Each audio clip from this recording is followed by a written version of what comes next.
পরীক্ষার 90 দিনের মাথায় ফল প্রকাশ করেছে পর্ষদ। চলতি বছর মাধ্যমিক পরীক্ষা শুরু হয়েছিল 2রা ফেব্রুয়ারি, শেষ হয় 12 ফেব্রুয়ারি। পরীক্ষার্থী ছিল প্রায় 9 লক্ষ। প্রথম 10-এ রয়েছে 131 জন পরীক্ষার্থী। ঠিক সেই মতন রামপুরার জিতেন্দ্রলাল বিদ্যাভবনের ছাত্র দ্যুতিমান দে মাধ্যমিক পরীক্ষায় 10ম স্থান অধিকার করে সকলের মুখ উজ্জ্বল করেছে। ছোটবেলা থেকেই পড়াশোনার প্রতি তার গভীর আগ্রহ ছিল।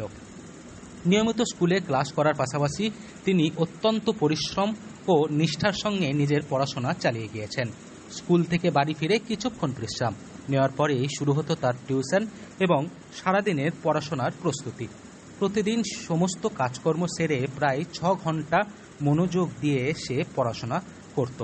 পড়াশোনার পাশাপাশি সময় মেনে চলা এবং নিয়মিত অনুশীলনী ছিল তার সাফল্যের মূল এবং আসল চাবিকাঠি।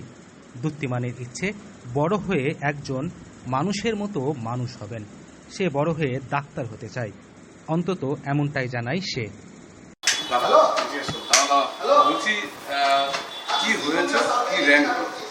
আমার 10th র্যাঙ্ক হয়েছে। নম্বর হচ্ছে 688। প্রথম খবরটা শুনে কেমন লাগলো? অবশ্যই খুব ভালো লাগলো।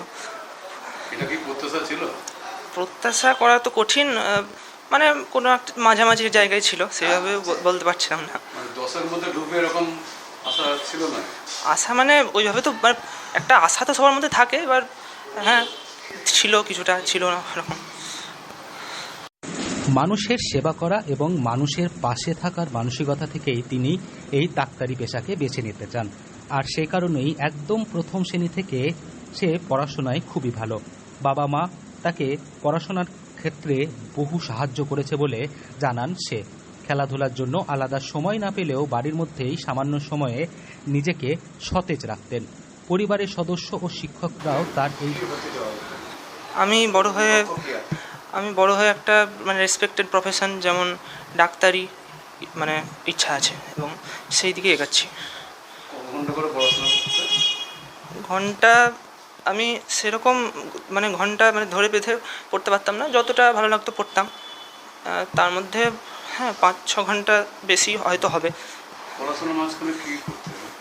পড়াশোনা ছাড়াও সেইভাবে বলতে গেলে এই বাড়িতে একটু খেলাধুলা বা এমনি স্ক্রলিং এইভাবে।